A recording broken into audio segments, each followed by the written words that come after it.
I'd like to thank all of you for beginning your week and being here at the Hampshire House. I can't think of a better way to begin your week. This is a magnificent room. No matter how many times we're in here, we're just in awe of how magnificent it is. Also want to thank Tom Kershaw, who's unable to be here. He's our host, and he's been our host I don't know how many years. But what a terrific friend he has been to the New England Council and to me personally over the years. So he has just been gracious in opening up his home here. It's been a very busy 2025. Our calendar is easing up a little. We've decided to give weekends off to the staff. See how that goes. But we're looking forward to a couple of upcoming events. As many of you know, our centennial year is this year, 100 years old, which makes me, I guess, 3/4 of that centennial. But we have events in all 6 New England states celebrating New England Council, and we've had a few already. In fact, our next one will be on August 13th in Portland, Maine. That's our 5th event. And then the final one will be in a nice one in September. It'll be at Salve Regina University in Newport. And that'll be the end of the 6 centennial gatherings that we've had this year. And after that will be our centennial annual celebration on October 20th, the encore. All indications are that we'll have between 1,800 and 2,000 people from all 6 New England states, which is extraordinary. We say it all the time. We're not the biggest organization, but I think we do fight above our weight and being a very powerful voice. One of the things that the New England Council decided to do this year as a centennial occasion is to create a New England Council Fellows Program where we would select worthy nonprofit agencies in all 6 New England states and have the nonprofit agencies, once they're selected, that they select a young student to spend the summer learning and listening to how the company operates on a day in and day out basis. There's a young man here today, Danny Hackett, who is a student at Holy Cross, and he is working at St. Mary's Center for Women and Children in Dorchester. I had nothing to do with it, but it's an outstanding organization, to say the least. They do God's work there in helping so many women to make the transfer from the center into meaningful housing throughout the Commonwealth, and talk about a challenge that truly is a challenge, finding affordable housing. But they do God's work there, and we're delighted that Danny is here. But needless to say, we're also delighted to welcome back Congressman Seth Moulton for his annual visit to the New England Council. I did say to him, no pressure, but are you making news? Because this is an overflowing crowd who goes into the adjacent room. We don't have too many of those. So when something like that happens, we're just wondering if news is here today. As many of you know, he's serving a 6th term, representing the 6th Congressional District.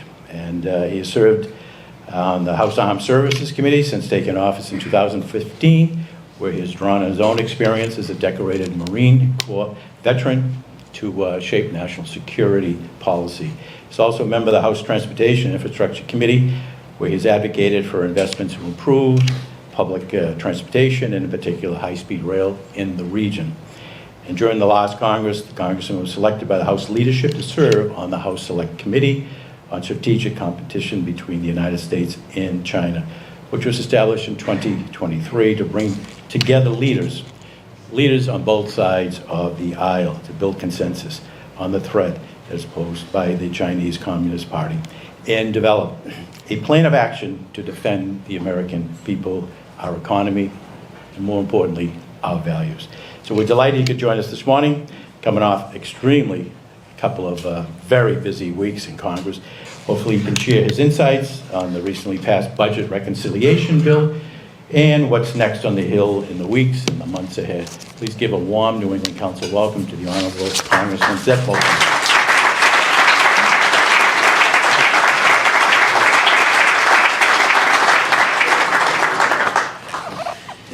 Jim, thank you very much. you've done a wonderful job of setting expectations high so that I fail to meet them. I don't know that there's any big news coming, but it's always an honor to be here, and I'm grateful for your very generous introduction, and grateful for all the work that you and the New England Council do.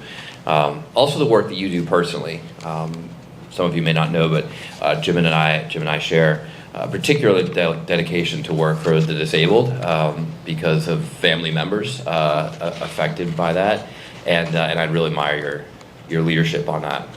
I am going to give some remarks, and then we'll get to questions. For those of you who haven't asked me questions before, I hope you'll be willing to jump in. Don't be shy, especially some of the younger people in the room. Don't be shy to raise your hand. I was speaking at a business that very proudly supports our national security, including the Marine Corps, out in Billerica a couple years ago. And I discovered that they made some of the sights that we use in my platoon, these very advanced optical weapon sights. Had no idea that they were made in the district. And so they asked me after the tour if I wanted to speak to the folks on the factory floor, and they gathered a group together, not as big as this one, but a small group together. And I said, look, you can ask me any questions you like. And there was just silence. I said, no, really, you can ask tough questions. There's no press here. I'm happy to do it. Still silence. And then finally a woman in the back raised her hand and she said, who are you?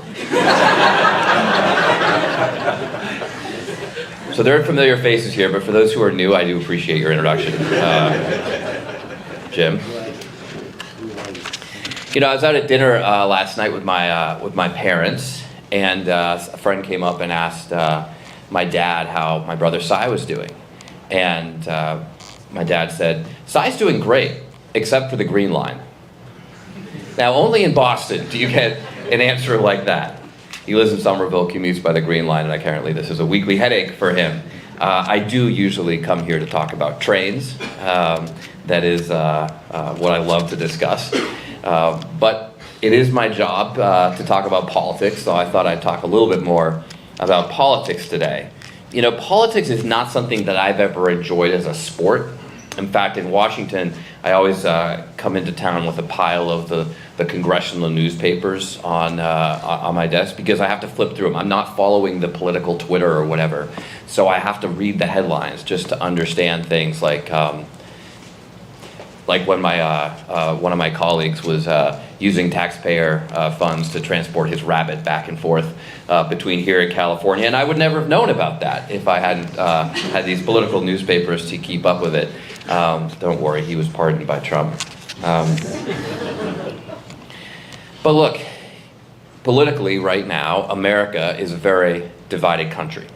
Nearly half of Americans think that members of the opposing party are downright evil, to quote. 80% of partisans consider the opposing party a serious threat, quote, that if not stopped will destroy America as we know it. Almost 90% of Americans view our polarization as a threat to the nation. Now let's start with my own party. Democrats are pretty divided right now at this moment in history. Whose fault is it? What exactly happened? Democrats are asking me those questions about Karen Reed all across America. But they're also asking them about the last election, or at least I think they should be. Because the last election should have been the easiest in our lifetime. I mean, like Trump or not, he's a convicted felon running for president. He should have been very easy to beat. And yet we really lost across the board. And I think it matters to ask the questions about what went wrong so that we can actually look ourselves in the mirror and make a course correction. I think one of the most telling conversations I had about the last election was just a couple weeks before with a Marine I served with, a couple years older than me, someone who values his independence. He's proudly voted on both sides of the aisle. He values being informed about politics. And he came up to me and he said, you know, Seth, I don't want to vote for this guy. He's crazy. He used some other more colorful Marine terms that I won't share in this vaunted room. But he said, you Democrats are just so out of touch. And I think the reality is that there are a lot of Americans who feel that way about the Democratic Party right now. And much of the result of last election wasn't just an embrace of Trump, but a feeling that we need change and the Democrats are not delivering it, or whatever change they're advocating for is really out of touch with what we need in our lives. Now, meanwhile, on the other side of the aisle, the GOP is, I guess, more obsessed with their dear leader's ties to Jeffrey Epstein than debating Karen Reed. But things are a mess. Many Republicans in Congress promised not to cut Medicaid before voting to cut Medicaid. Some went on the record. Senator Josh Hawley wrote a New York Times op-ed about not cutting Medicaid, and he voted for it. Speaker Johnson said in numerous interviews he would not cut Medicaid, and then they did. The Freedom Caucus, the most conservative Republicans in the House, they're ever so concerned with the deficit, and yet they almost entirely capitulated to vote for this bill, which raises the deficit, and then they decided to just simply attack the Congressional Budget Office to dispute the findings. I think we all know what Elon Musk has been doing. You may not know that the White House has made staffing more efficient by putting the lunatic Laura Loomer in charge of who sits on the National Security Council. And at the Pentagon, the Secretary of Defense cleaned out the professional staff at DoD before installing his own cronies, just like he installed unclassified internet in his office so he could brag to his friends and his wives about all the classified things he's doing. He also installed a makeup studio so he could look good doing it, before firing most of those same cronies a couple weeks later for disloyalty. More recently, he stopped sending arms to Ukraine without telling the president. So the commander-in-chief doesn't have control over his own Secretary of Defense. More broadly, amidst this political dysfunction, Americans have lost faith in government to bring us back, to fix these problems. 65% of Americans feel exhausted when talking about politics. I see someone falling asleep already. Back there. Yes, Americans have always had a fiercely independent streak. We know that from our proud New England history. And yet we've also believed in the role of government, however limited in our lives. I mean, here in New England, we founded a government to establish and unite the colonies, to establish this country. We fought to keep our government in the Civil War. We strengthened our government to win World War II. So just imagine if George Washington or Abraham Lincoln or Franklin Roosevelt had said the thing we need to do is to take a chainsaw to government. It's a very different time. Only 2% of Americans today believe that the government will always do the right thing.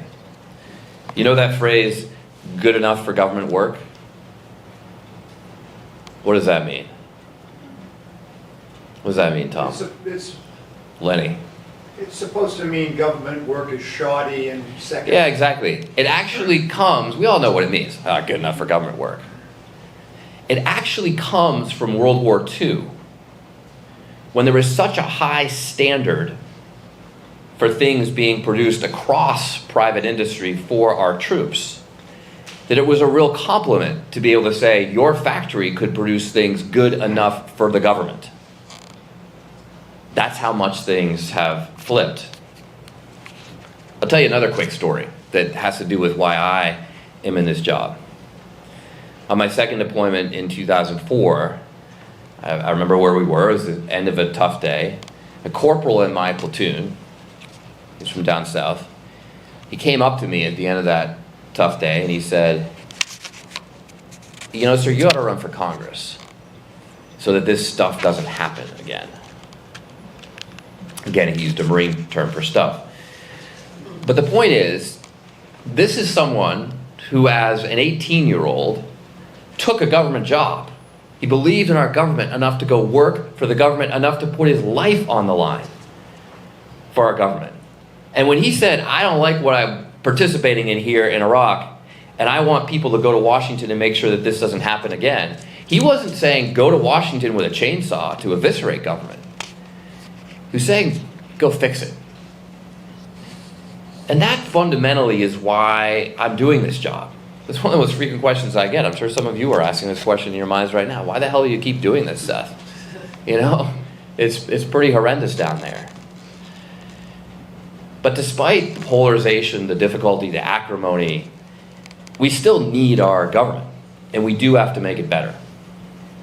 And a quick story about what we can do is what's happened with 988, the National Mental Health Hotline that I co-authored with a Republican Air Force veteran from Utah.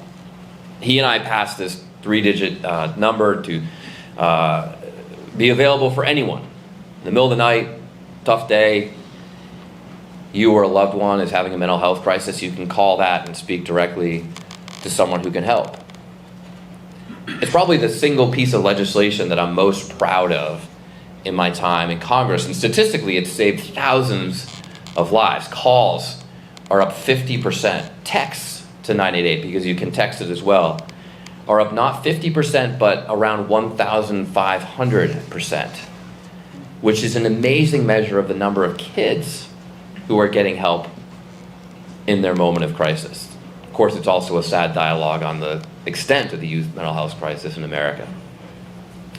Well, I was speaking to a group of students out on the Capitol steps not long ago, and one of these kids who's a middle schooler, 8th grade, raised his hand and said, basically, what are you doing for me?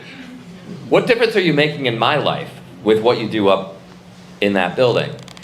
And I thought it was a fair question. I told him about 988 because, of course, it's something that students all across America, well, even if you're just in middle school, should know. When I shared some of these statistics, do we have any teachers in the audience? Well, I learned something that I can share with you since none of you are teachers. Statistics don't really resonate with middle schoolers. Not super compelling. They kind of looked at me with blank stares.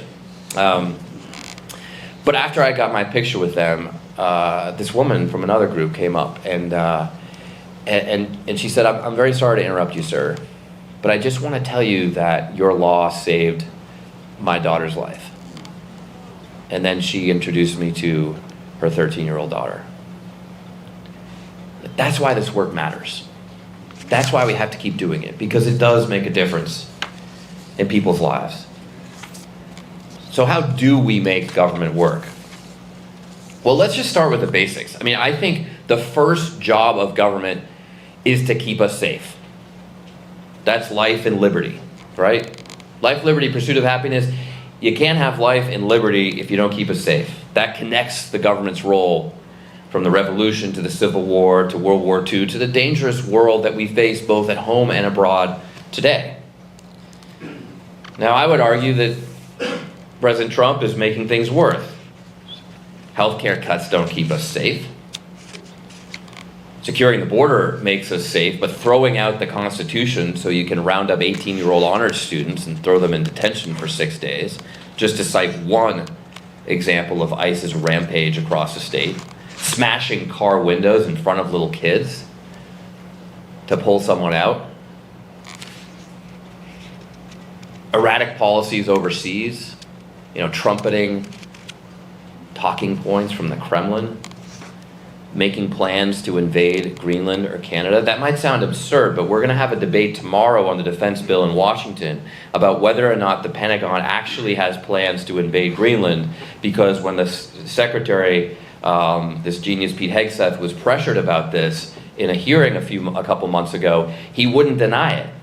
In fact, he was pressured by a Democrat, and then a Republican who asked questions next jumped in and said, look, I'm going to make things a little bit easier, just help you out here, Mr. Secretary. Let's be clear, you don't have plans to invade Greenland, right? His answer was, we have contingencies for everything. He didn't deny it. Something that's very personal to me is using our troops as political pawns. Whether sending Marines to LA to fight fellow Americans, which is not what any Marine signs up to do, or making them march in parades through birthday parades through Washington, D.C. And this is the Republican Party under Trump, because even if there are Republicans who don't believe in this stuff, no one is standing up to it. No one's willing to speak out, to show a little bit of political courage and differ from the president.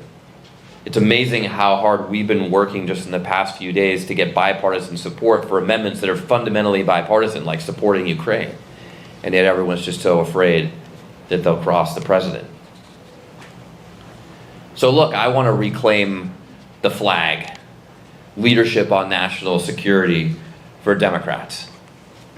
I think Democrats should lead on modernizing our military to meet the new generation of threats, buying lots of drones and maybe not so many $13 billion aircraft carriers.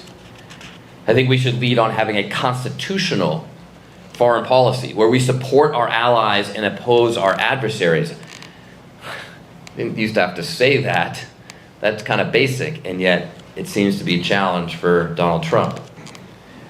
True patriotism, as my great mentor, the late Reverend Professor Peter J. Gomes once said, is about loving your country enough to do something about it. As Thurgood Marshall said, this is your democracy. Make it, protect it, pass it on. We have a lot of work to do to make us safe in the world. Now, the second job of government, and I'm only going to give two, keeping us safe, and the second job of government is to let us thrive. If there's life, liberty, and the pursuit of happiness, this is about the pursuit of happiness. And I would tell you that, well, look, I might sound a bit partisan. So let me tell you a story about a constituent who ran up to me the other day just beaming about the big, beautiful bill. He said, Seth, this thing is great for me. I've got 2 private planes that I can now fully depreciate. I got a vacation home, and it really helps with the insurance there. He was joking, because then he turned and said, but what about helping my son who's trying to buy his first home, and he's a veteran? His dad might be able to hook him up, but there are a lot of veterans who are getting hurt by the big, beautiful bill. It's cutting SNAP benefits for veterans. So veterans who just simply rely on food assistance to have enough to eat every day, that's getting cut out. It adds $3 to $5 trillion to our debt. That is a lot. Those deficits will trigger higher inflation, so prices are going to go up, irrespective of the tariff policies that are happening alongside. And over 10 million Americans could lose their health insurance. Just to give you a perspective on that, half of the kids in Massachusetts count on Medicaid. A lot of people think Medicaid is just for poor people, like doesn't affect me or my family. Half the kids in Massachusetts rely on Medicaid. An extraordinary number of our parents who might be in nursing homes or might be in nursing homes someday rely on Medicaid. Lowest income families are set to lose about $550 per year from this bill, and that's a lot of money when you're making $30,000 a year. And by the way, for anyone who needs to go to a nursing home, like, hey, my parents are lucky enough that they have health insurance, but my dad had to go to the nursing home. Had to go to the emergency room a couple weeks ago. He's fine, but he showed up at 8 o'clock and waited till 3 to get seen by someone at the emergency room. And those wait times are going to go up when all these people who get kicked off their health insurance or get kicked off Medicaid just have to go to the emergency room that should be just for emergencies. The safety net cuts in this bill are estimated to lead to an additional 50,000 preventable deaths in America every year. So look, I think Democrats should take leadership on the economy. Should say, look, this kind of stuff is not helping us thrive, is not helping our economy. But when's the last time people said they trusted Democrats for fiscal responsibility or Democrats for reducing the deficit? Our record on this is actually pretty good. The last time we had surpluses was under President Clinton. President Obama reduced the deficits he inherited by half. Reagan, the Bushes, and Trump all raised the deficits with their tax cuts. But the point is, Democrats don't talk about this. We don't lead on it. And I think we have a very strong argument to make that Democrats are the party of fiscal responsibility. Democrats are the party of economic growth. Democrats are the party of really wanting to make America thrive. There are things that we need to do economically that hit close to home, too. The cost of living, a big issue, probably the number one issue for Massachusetts. I was speaking with a group of Harvard students who were doing defense tech startups the other day, and they're all asking questions about, how to get seen by the Pentagon, how to get into the ecosystem, what exactly the Pentagon should be buying when it comes to drone technology. And then one young lady said, we're all starting these companies in Massachusetts because we all came to go to school here, and now we're all going to leave because we can't afford to live here. What are you going to do about that, Congressman Moulton? Now, I love that question because I get to talk about trains. And it is pretty amazing that the Harvard study that just was looking at comparing building the rail link versus expanding South Station to solve the same capacity problem, the rail link would create 3 times as much housing as the housing bill up the street for about 1/5 the cost. That's pretty amazing. The development potential, because you get rid of all the rail yards around South Station and North Station, and all that becomes developable land, like in the heart of Boston, the development potential easily pays for the cost of the entire tunnel, which is pretty remarkable. And according to the Harvard study, it will result in 86 million new riders per year. Think about what 86 million new people on a regional rail system that can get you around Massachusetts faster than driving. Imagine what that will do for traffic. And maybe they'll even be able to fix the Green Line for my brother. There's also a lot of work we can do to modernize our workforce. And Massachusetts has historically led the country on education, and yet we're falling behind when it comes to technical education because we have lines out the doors of our technical schools. A lot of our local schools are underattended. And yet, we keep debating the admissions policy for technical schools. How about just responding to the kids in the market and saying we need to build some more schools, or we need to convert some traditional schools to technical skills? I think a lot of kids know that if you study computer programming right now, you're one of the first jobs to get automated out of existence by AI. I mean, it was like 10 years ago, 5 years ago even, that we were saying, oh, everyone needs to study computer programming. Nope. Not a good idea right now, folks, because AI can do that. But it's going to be a while before they automate plumbers and electricians. It's going to be a while before AI fixes those light bulbs when they go out. I think kids know that. And so the opportunity for Democrats here is not just to rebuild everything that Trump tore down, to restore the Department of Education brick for brick exactly the way it existed before, but actually to modernize it, to meet this moment, to show how we can lead, not just oppose Trump, not just hate Trump, but lead on economic issues for the future. And I think if we do that, I think if, speaking as a Democrat, Democrats do that, we can also win. I don't think you win by just opposing the other side. I think you win, or at least you win big, by showing what leadership means. By showing how we can lead on national security to make you safer every single day in your lives. By showing how we can lead on the economy, to make our economy strong, not just for the wealthiest 1%, not just for those of us in the room who will benefit from the BBB, but for everybody in America. So that everybody in America, even those immigrants who come here because they believe in the American dream, everybody in America can actually recognize the American dream. And I think Massachusetts Democrats should lead on that. I've talked a lot about national issues, but they all have local components.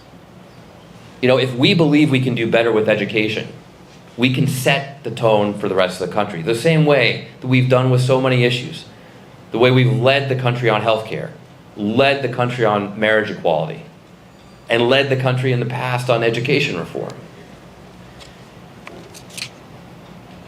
And getting good leadership here and across the country often requires new ideas and new leaders, which is why I'm working so hard to recruit new leaders across the country with my organization, Serve America. that made up for 50%, over 50% of the seats that we flipped the last time Trump controlled the White House, the House, and the Senate back in 2018, more than half the seats that Democrats flipped across the entire country were my Serve America candidates, people who have served the country before, whether it be in Teach for America or the Marine Corps, in City Year or the Coast Guard, who have worn a uniform, who have made some sacrifices for the greater good. They're the kind of leaders that we need to take us forward. America has always been a country of volunteers. We've met these moments of challenge by standing up. Whether it was volunteers around Boston in the Revolution, volunteers across the country who served in the Civil War or World War II,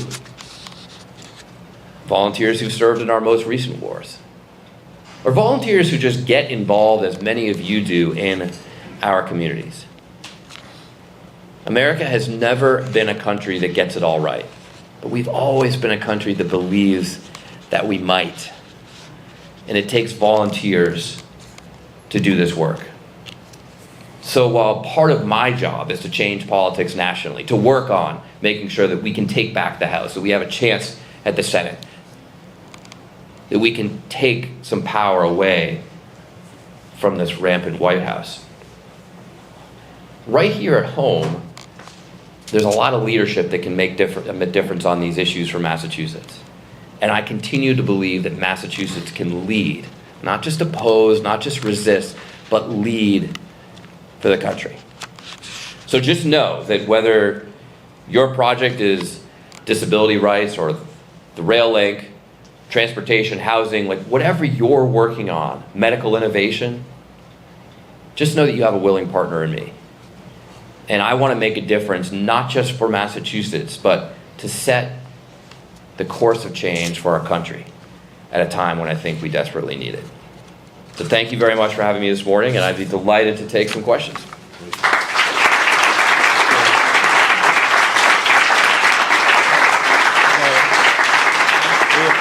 We have time for a couple of questions, and maybe you could start thinking. I just want to ask one question of you, Congressman. The President, Trump, yesterday made a statement that he will send the Patriot air missiles to NATO, and then NATO will send them to Ukraine.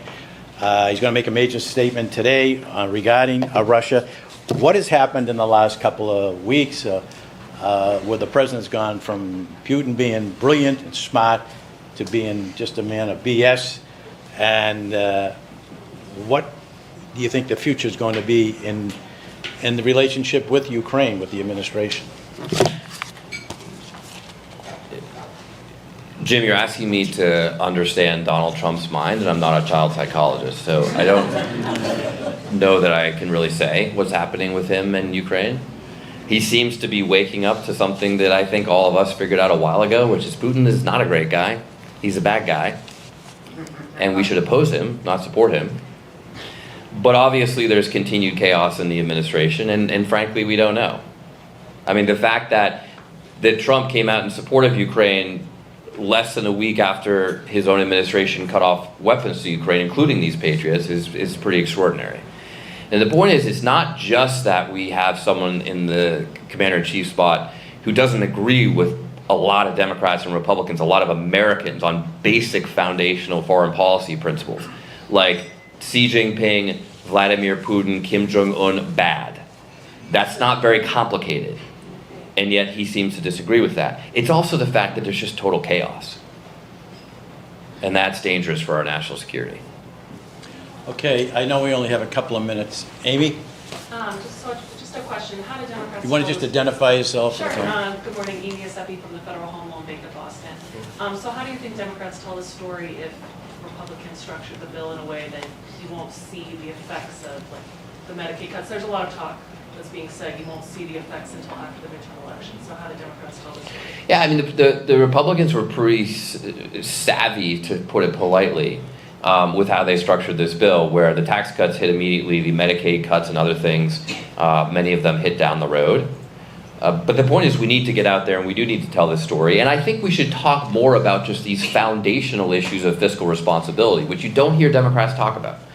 I mean, I understand that Medicaid cuts are bad and people understand that, but we should be talking more about basic fiscal responsibility, because you know what? Sending a huge bill to our kids and our grandkids to try to figure out how to pay back, that's a real problem. And I think we should lead on that too. Did you have a hand up, gentleman in the back?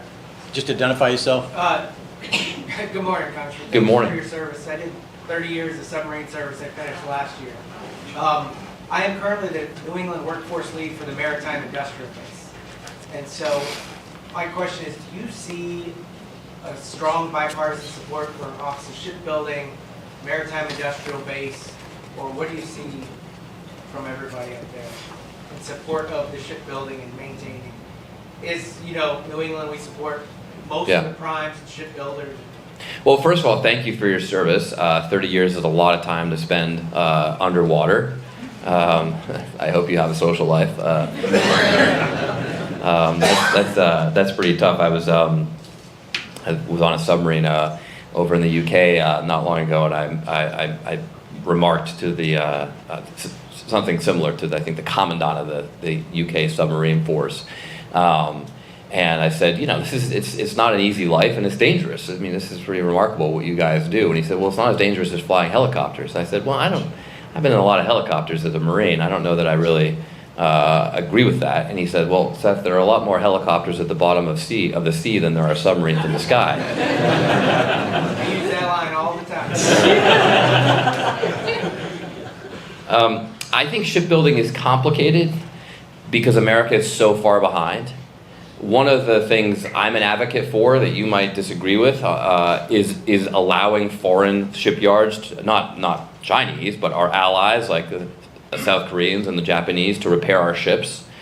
One of the unpleasant truths that you hear from naval officers is that sometimes they get better service in foreign ports.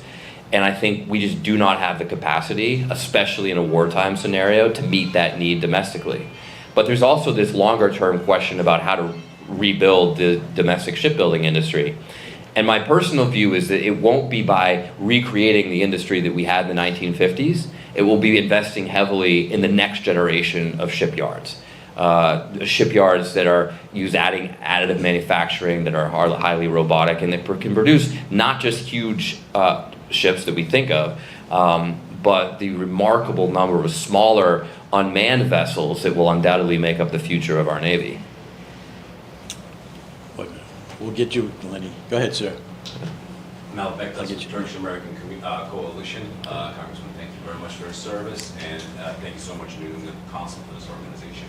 I had two questions. You answered the first one greatly, which was about what Democrats should do with the next election, which I really appreciate that. You made a really good remark. He said that don't make them look an evil, just lead it, don't make an opposition. I think that's the right way. So that answers that. The second question was, a lot of wars happening all around Europe, everywhere. You addressed the Ukraine, appreciate your stand with Ukraine. How do you see what's happening in Syria, or how should we interpret what's happening right now? What's happening in Syria, it's another very complicated place. I mean, you basically have a former terrorist who spent a lot of time trying to kill Americans, now in charge of the country. And yet, as the King of Jordan said to a friend of mine, we like what we hear. And that's kind of what we can say right now, is that this is better than Assad. It's far from perfect, but I think it could be on the right path. What America should do in this moment is actually get a seat at the table. And the Trump administration, until with due credit, they made a couple of controversial but legit decisions, at least on sanctions, has basically just been checked out, and allowing this to be fought out between the Turks, the Israelis, and Russians, and a few other players. This is a remarkable moment of transformation in Syria, and I don't want to see American troops on the ground. Trust me, I'm not suggesting that at all. But we should have a seat at the table in the future of Syria to make sure that it is a country aligned with us and our allies' interests, and not just taken over by one of the many competing factions that's against our interests. Anyone on this side? Gentlemen, all standing in the back, just identify yourself. Hi, my name is Owen Graves from the Mass General Government Affairs Division. And I just had a general question. There's a lot of young people here looking to the future of government or associated with. What's your advice to them in this time of turmoil and confusion to move forward, have faith really in this government or in the future? I'm really glad you asked this question because it's an incredibly important question, and I get it a lot. I get it a lot, especially from young men and women who are thinking about serving in armed services, because they'll come up to me and they say, Seth, really respect your service, but I don't think I can serve under this commander-in-chief. Or maybe it's some version of that, where I just don't want to serve a government that's so polarized, that's so divided. Why would I go into the State Department today? Why would I go into foreign aid when it's being slashed? And I bring you back to what I said about America being a country of volunteers. We didn't solve the problems of 18th century America with the King's Army. We solved it by young Americans standing up and getting involved. Think about, how old are you? 20. You're 20. Think about how many 16-year-olds, 17-year-olds fought in the Revolution. So I think actually this is a time when we need more young people to get involved, because this is a time when some of the decisions may be most difficult. You might be a junior officer, a second lieutenant in the Army, the Marine Corps, and actually have to disobey an unlawful order from the commander-in-chief. I served 4 tours in Iraq. I voted against Bush twice. I was openly critical of his war, and yet I wasn't worried about unconstitutional orders from Commander-in-Chief George W. Bush. And yet, that's playing out right now. So I actually think this is a time when young people really need to get involved. And the answer is, don't shy away from the fight, run towards it. We need people like you. We need leaders of the future to take us forward. And look at the average age of Congress right now. You're not even represented. But you're the kind of people who can change that. Lenny Glenn. Lenny Gwynn. Yes, sir. Seth, we're seeing around the country our ICE police wearing masks, hustling people into the back of vans, shipping them, threatening to ship them to South Sudan, etc. Why is it Democrats have had such a tough time being simultaneously strong on enforcing the law, but also strongly supporting immigration and opposing this kind of action? Shouldn't we have a law that police officers are required not to wear a mask and to have some ID when they arrest a human being, even if it's an alien? Yes, I think we should have that law. And given the fact that your family just recently immigrated here, 2 or 3 ships after the Mayflower, you'd be a good person to speak strongly on respecting the human rights of immigrants. Well, many of us come from immigrant families. Although my dad's side of the family came in 1635, my mom's side didn't come until 1637. So,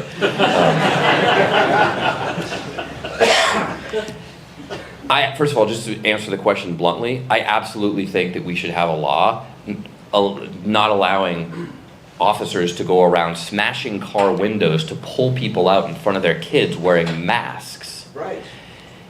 And I hear the issue that some of these ICE officers are getting doxxed or whatever, but guess what? That's one of the risks you take up when you sign up to serve the country. That applies. The last time I got a death threat was about a week and a half ago that had to be, adjudicated by the Capitol Police. Unfortunately, sadly, that's part of the job. And if you walk around as a police officer, an ICE official, or whatever else, wearing a uniform and a gun, you take that risk. Otherwise, don't sign up for the damn job.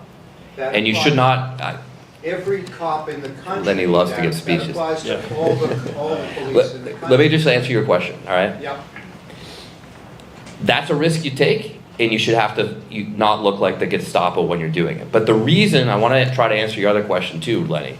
The reason why Democrats have a tough problem on this is because for too long we denied that there was a problem at the border. And so a lot of Americans just simply don't trust Democrats to address border security. securing the border does make us safe.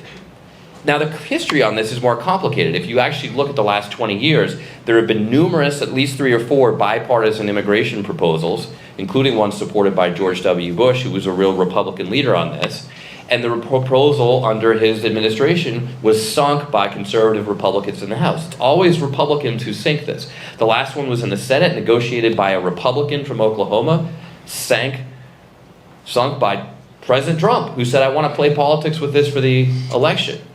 But if Democrats can't have an honest discussion with America to say, yeah, we've lost some trust.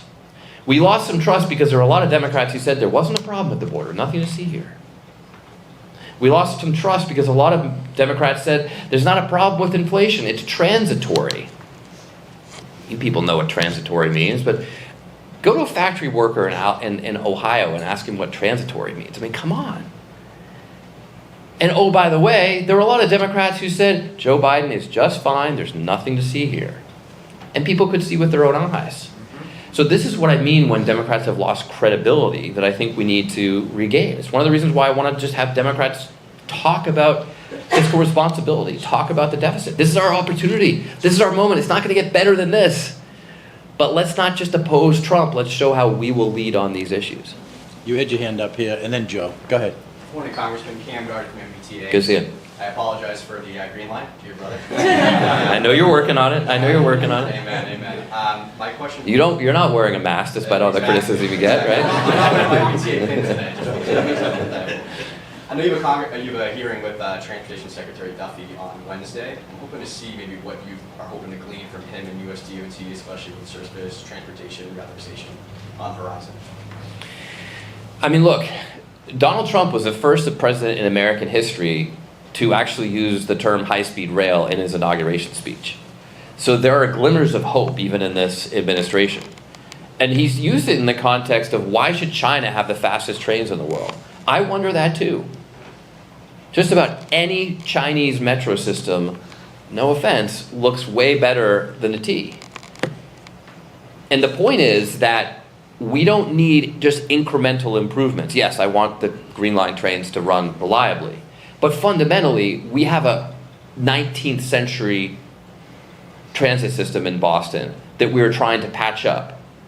And Phil Lang has done a remarkable job, but all he's doing is patching it up, right? The Red Line now, for the first time in like 2 decades, runs the same speeds that the Red Line did in the 1950s. That's not modernization and for the future. So again, take nothing away from Phil, because he's taken on a Herculean task, and you and your team there, the T's never been better in the last 20 years, right? But after we do that, we've got to think bigger. And we've got to look at the rest of the world and see what the rest of the world is doing and say, we're done being second-class citizens, or third-class, frankly.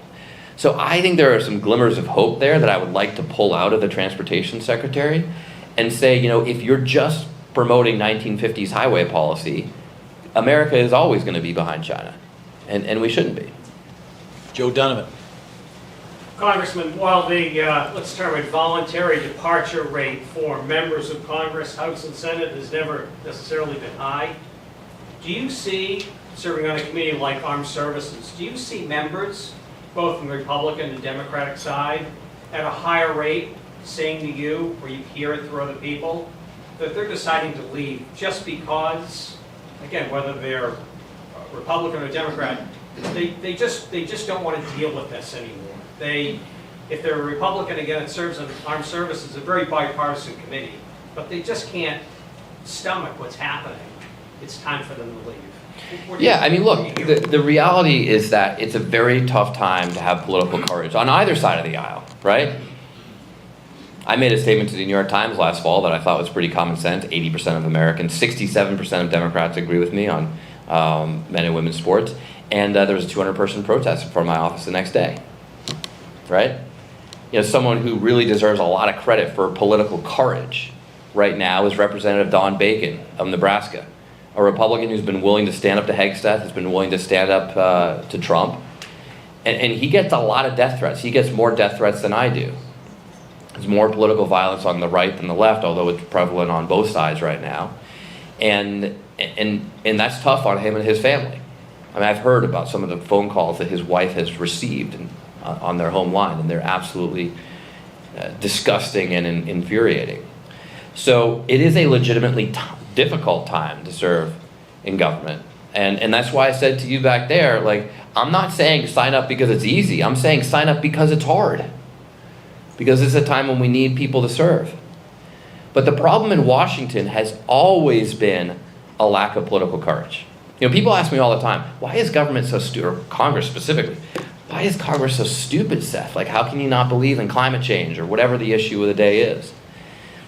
And the honest truth is that most of my colleagues are really pretty smart. There are some notable exceptions, but Jewish space lasers and whatnot. But what's lacking in Washington isn't intelligence, it's courage. And it's a tough time to be politically courageous. So yeah, a lot of people are just throwing in the towel. Tom Tillis and Don Bacon, sadly, are two recent examples.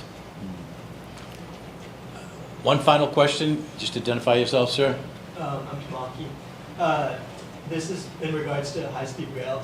Do you foresee similar regulatory impediments to California in the construction of high-speed rail? And if so, how do you plan to work around that?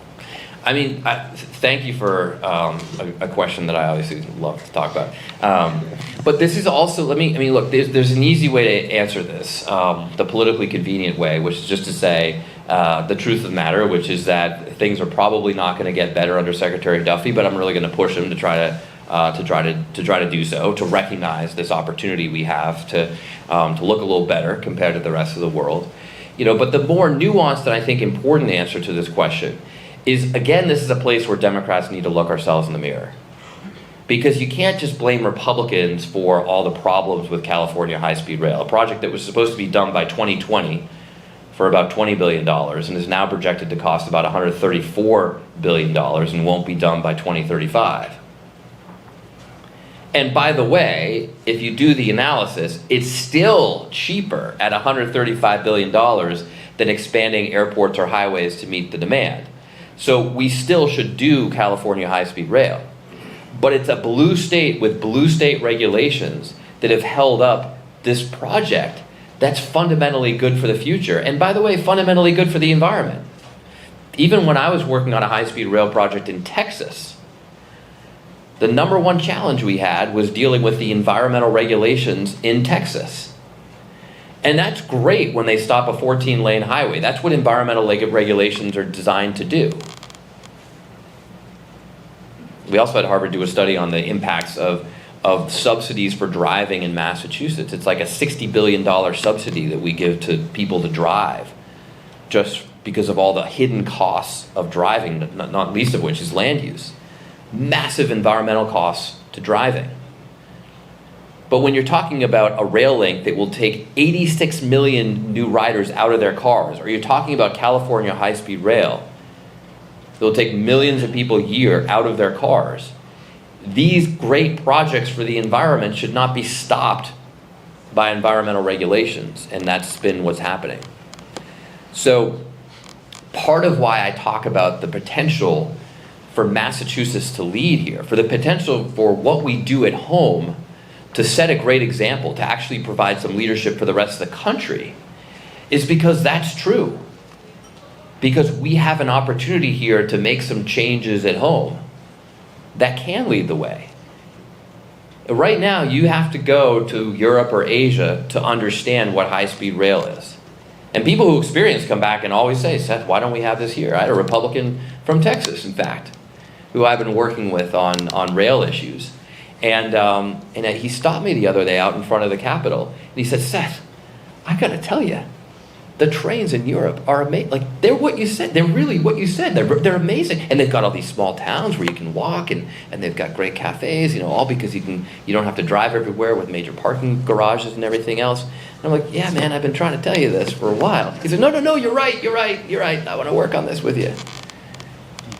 But I think that if people in America could just simply go to Boston to see that you could get from Salem to the Cape faster than driving, like a third the time that it takes on a Friday night today, with a just basic modern rail system like we have in the rest of the world, then a lot of other cities in America might like that too. But I do think it's important for blue states and blue cities to get out of our own way and to lead. That's the opportunity before us. That's an opportunity not just for Massachusetts, but for America. Well, with that, we just want to thank the congressman and